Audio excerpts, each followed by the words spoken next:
Companheiros, vamos procurando elevarmos nosso pensamento a Jesus.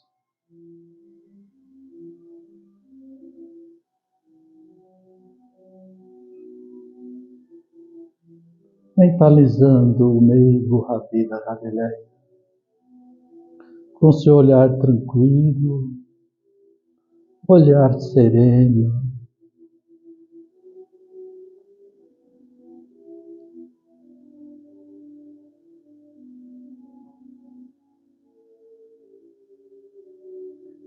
ele estendendo os braços para nós, nos olhando com doçura, com calma, nos convidando para nos aquietarmos e confiarmos nas suas promessas.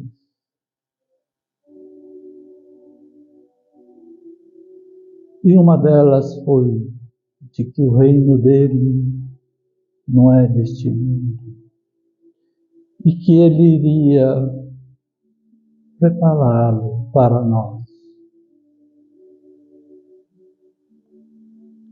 E é com esta certeza, irmãos amados,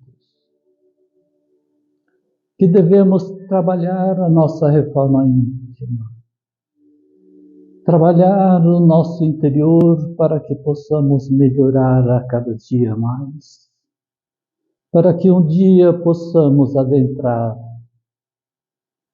este reino que Jesus prometeu, que iria preparar para nós. Que assim seja. Então hoje vamos falar das bem-aventuranças. As bem-aventuranças, que está lá no Sermão das Montanhas, primeiro vamos falar o que significa bem-aventurança, né? Ele fala bem-aventurados os pobres, né? Bem-aventurados os mansos, bem-aventurados não sei o quê. Mas o que são as bem-aventuranças? São diretrizes que Jesus nos deixou para que possamos um dia ingressarmos no plano maior. Fala Sermão das Montanhas, eu não gosto de usar esse termo, porque eu tenho um problema assim de lembrar da época da infância, né? De sermão, aquela coisa dos pais, na escola lá dos diretores, aqueles professores iam puxar a orelha, né? Cada sermão. Mas apesar que sermão aqui, na parte da Bíblia, significa um discurso religioso, então não está fora de contexto a palavra, tá? Mas é só por causa do trauma, sim. Tá? Mas então, Jesus traz essas diretrizes para que nós possamos um dia ser bem-aventurados. As bem-aventuranças, então, é tudo aquilo que nós possamos realizar que agrada a Deus. Tudo aquilo que nós fizermos de bom para o próximo e para nós, vai ser agradável aos olhos de Deus. Esta é uma das bem-aventuranças, né? Se nós, como aqui pais, criamos um filho, lá pelos 8 a 10 anos, ele faz uma coisa legal, porque aproveitou a educação que demos, nós vamos ficar felizes, né? Que aquilo que ele fez está sendo agradável a nós. E assim a nós em relação a Deus. Também o contrário, né? Tudo que nós fizermos que não é bom e não agrada a Deus, nós vamos ficar mal no pedaço justo com Deus, né? Com o chefão, aí não é muito inteligente de nossa parte, fala a verdade. Bom, temos 9 bem-aventuranças. Em algumas traduções, alguns livros, tem 8 bem-aventuranças. A 8ª e a 9ª condensaram em uma só. Mas faz parte do tempo. Então, as 3 primeiras, nós vamos trabalhar conosco mesmo. É um trabalho comigo, eu comigo, você com você. É um trabalho interior. Nós vamos trabalhar a humildade, a aflição, as aflições, a mansuetude. Essas coisas nós vamos trabalhar. E você percebe que essas coisas não dá para trabalhar com o outro. É conosco. E também, quando eu falo trabalhar, gente, porque é uma coisa que é conquistada. Não dá para eu falar aqui, amanhã cedo eu vou acordar humilde. Percebe?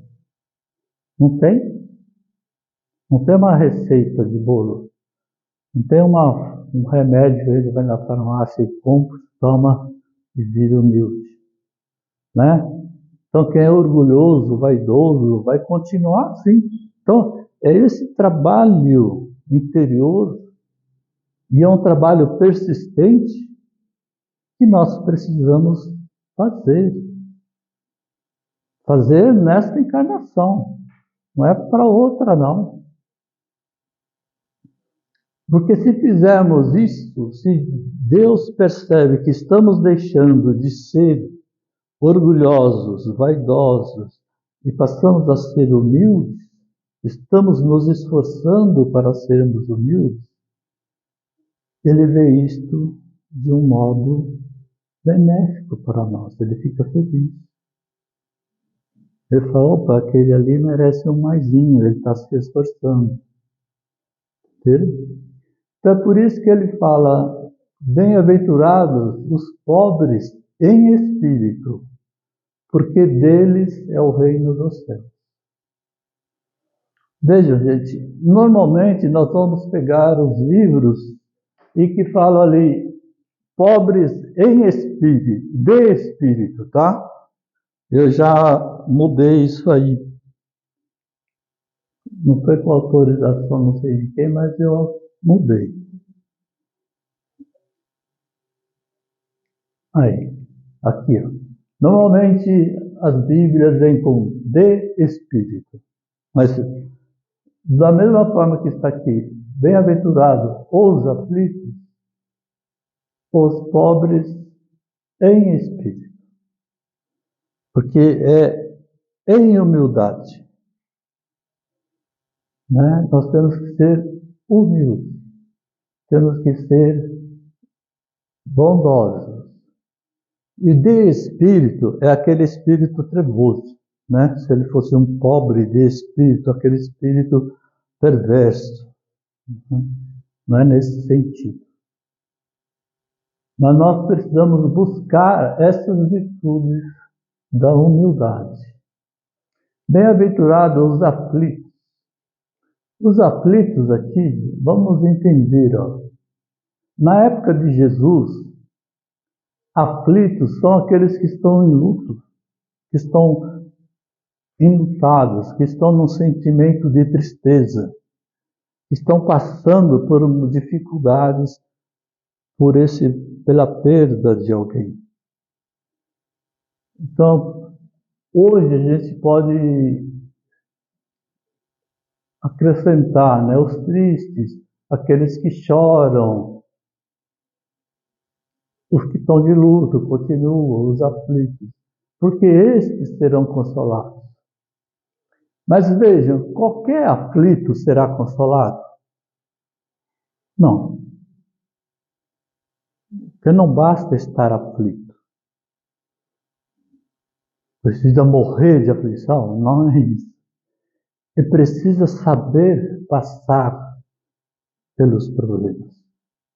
Aflito, sim, mas não xingando Deus. Você está aflito ali, morrendo. Esse Deus, onde está que não me vê? Né?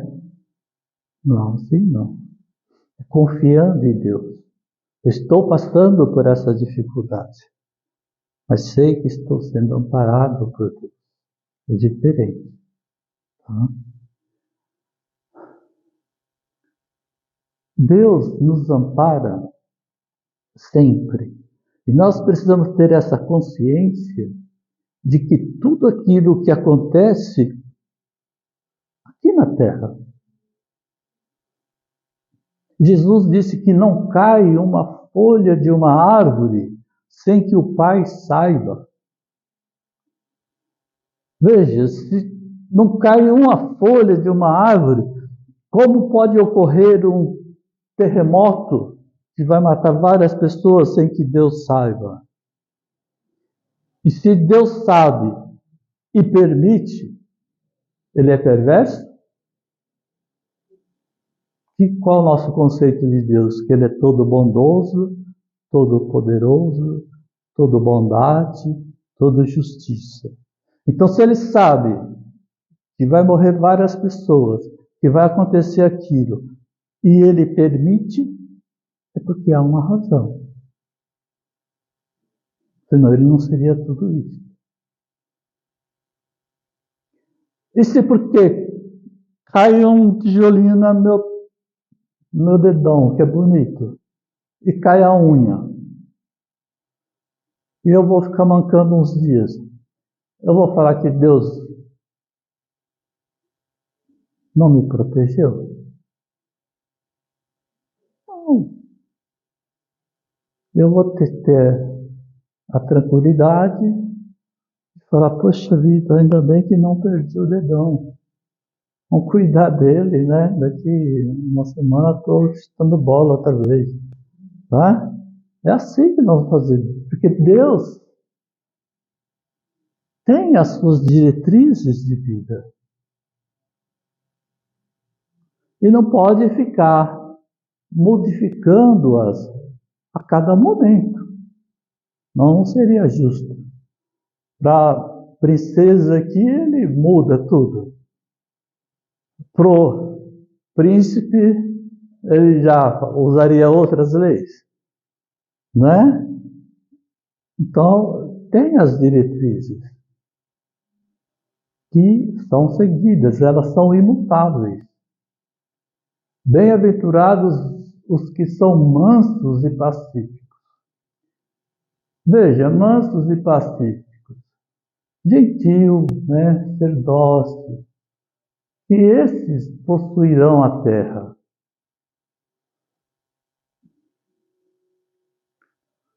Dá para adquirir isso aqui num momento só?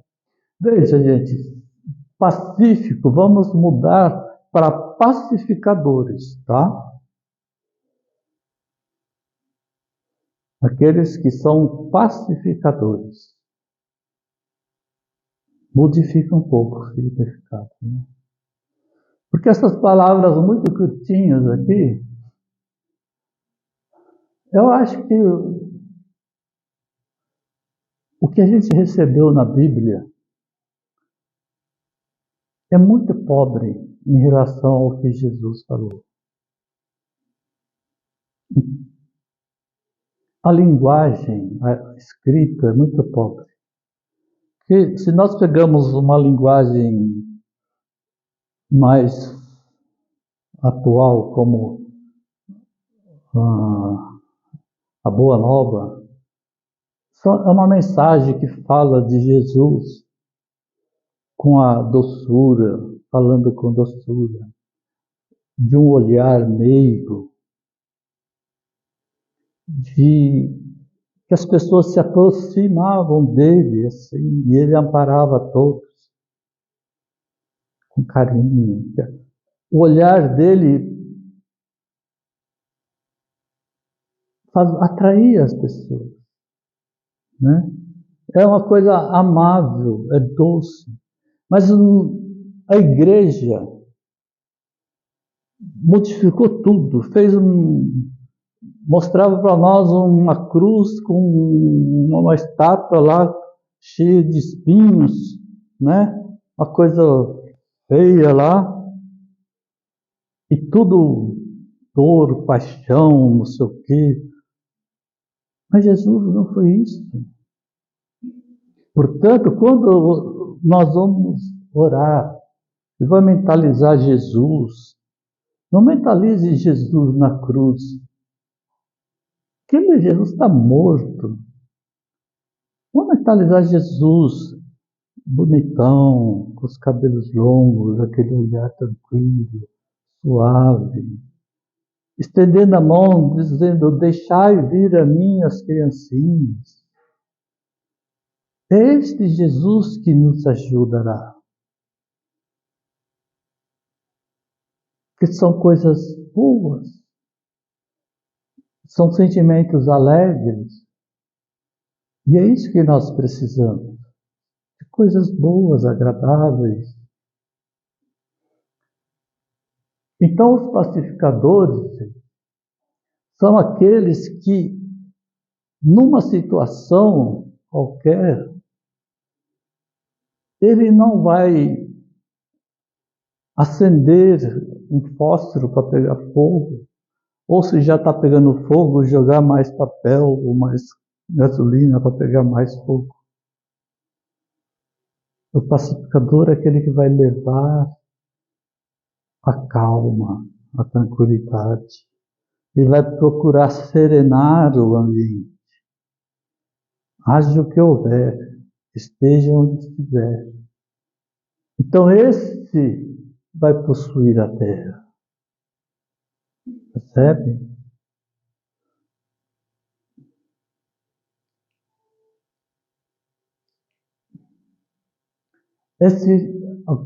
A quarta, quinta e a sexta bem-aventurança, nós vamos trabalhar eu com o outro.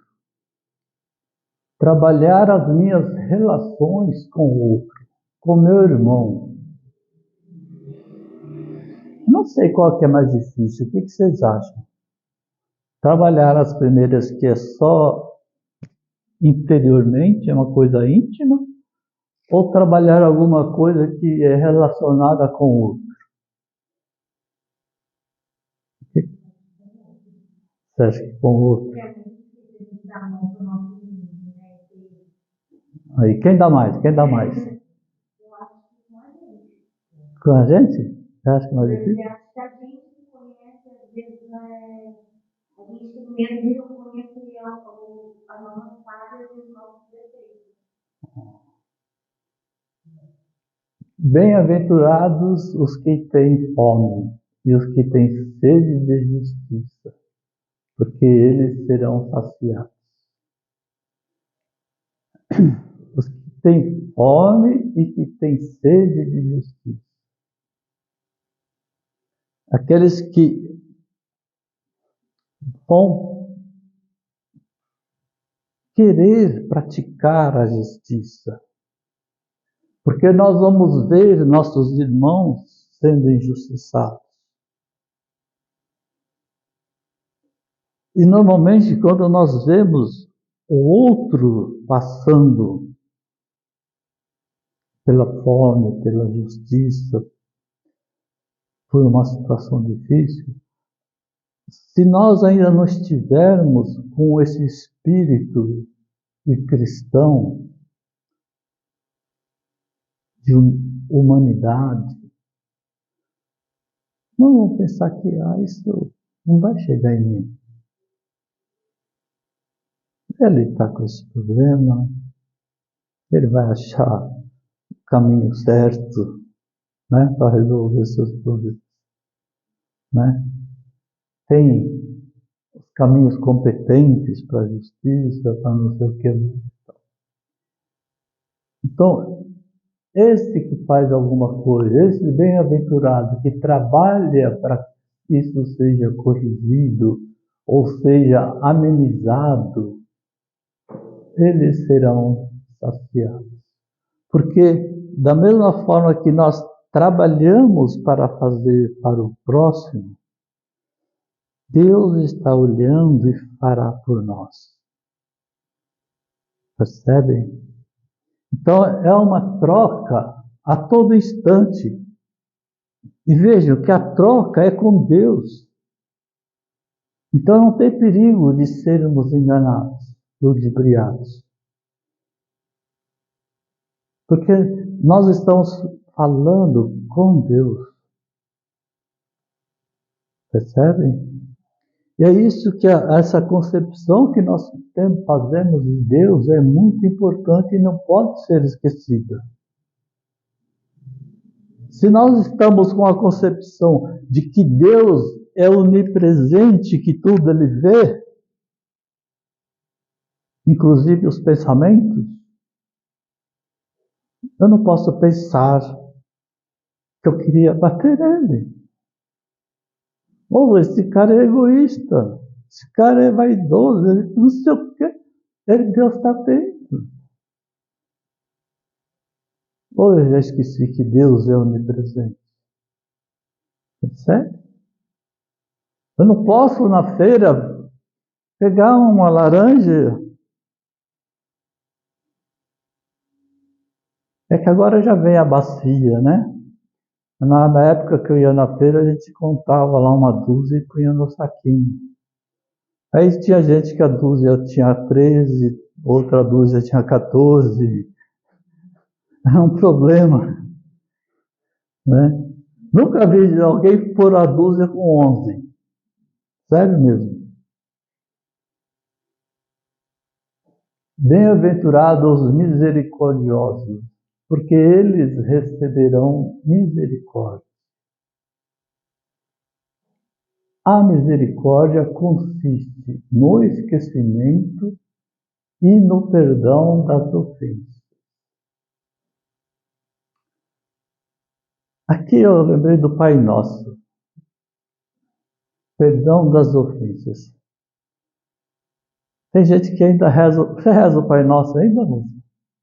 E você fala, Deus perdoe meus pecados, assim como perdoa aqueles que têm pecado. Desse jeitinho ainda? Então você está ferrado. Me desculpa, mas como Deus, você perdoa muito? Como você não perdoa ninguém, Deus vai te perdoar que jeito? Percebe? A gente faz cada proposta para Deus. É que ele não leva a gente a sério. Olha, eu sei que essa turma aí é criança ainda, não sabe o que está falando. Né? Mas nós fazemos essas propostas para Deus às vezes. Né? Então, a gente tem que mudar o Pai Nosso, ou pular essas partes. Por isso que nós vamos ver no meio espírita, não tem. Se a gente pegar o Evangelho, no fim do Evangelho tem um monte de preces lá, né? É que a gente não para analisar aquelas preces. Mas o objetivo da prece não é ser uma prece decorada. E nem uma prece que vamos pedir a Deus que faça alguma coisa para nós. Eu estou com um problema sério. Eu preciso tirar 9 na prova daqui 10 dias. Não vou pedir a Deus para que, Deus, me ajude a tirar 9, né? Eu vou falar, Deus, me ajude me dando forças para que eu tenha a tranquilidade para estudar. Não 9 horas, mas 15 horas por dia. Para que eu consiga essa nota, entendeu? É diferente. O esforço tem que ser nosso. Não de Deus vir estudar no meu lugar para tirar 9, né? E assim com todas as outras coisas que nós temos de problemas na vida, né? Quer ver uma coisa engraçada? Você vai fazer um exame, a pessoa fala, tomara que não dê nada. Fala, não, peraí, fala para que encontre algo logo, né? Você está quase morrendo de tanta dor, não sei o quê, e vai em 300 médicos já. Aí tomara que não dê nada. Tem que achar alguma coisa logo para ver se cura, né? E a história de você vai embora e fala, vai com Deus, outro fala, fica com Deus. Como Deus fica nessa? Fala para mim. Eu não entendo.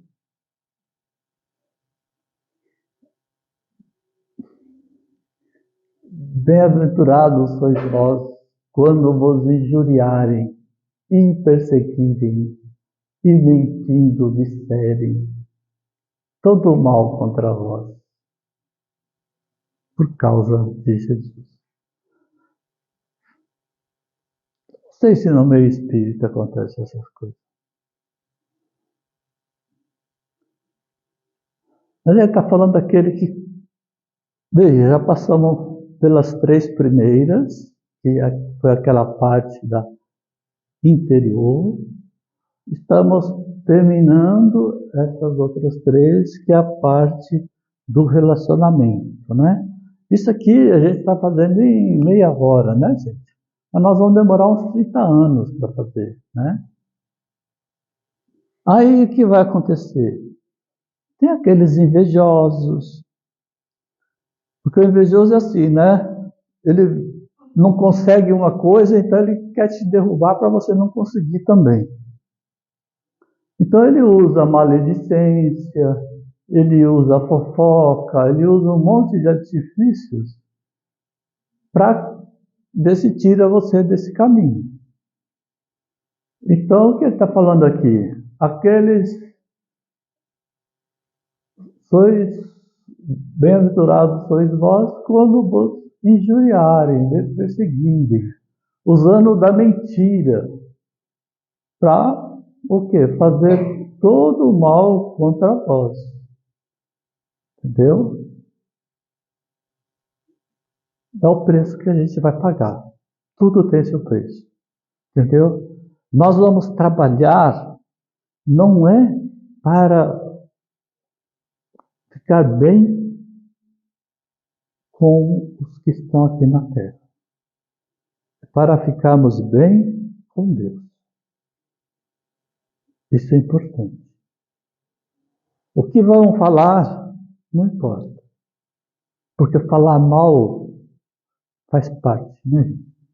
Se alguém aqui fala mal do outro, olha, se a pessoa chega e fala, tá com a roupa assim, tá com a mesma roupa da semana passada, vocês falam assim, tá com o tênis furado, deixa eu ver a sola do seu tênis. Fala, tá com o tênis furado, não, nem penteou o cabelo. Ninguém é assim aqui, né?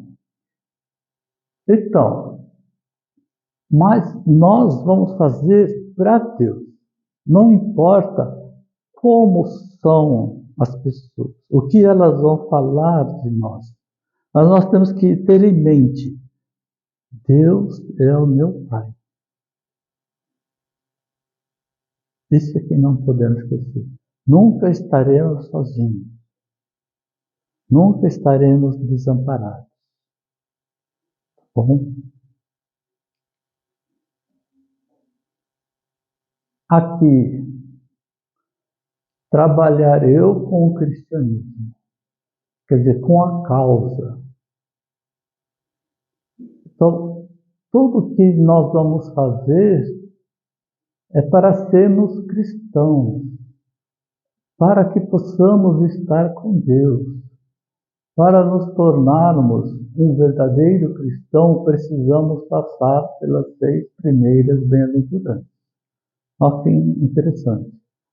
Se pularmos as 3 primeiras, não vamos conseguir trabalhar essas 3 últimas. E essas 3 últimas é a do cristão. E o cristão é aquele que vai levar a boa nova. Mas se ele não fizer primeiro o trabalho da humildade, das relações com os outros, tudo aquilo lá, ele não consegue chegar nisso.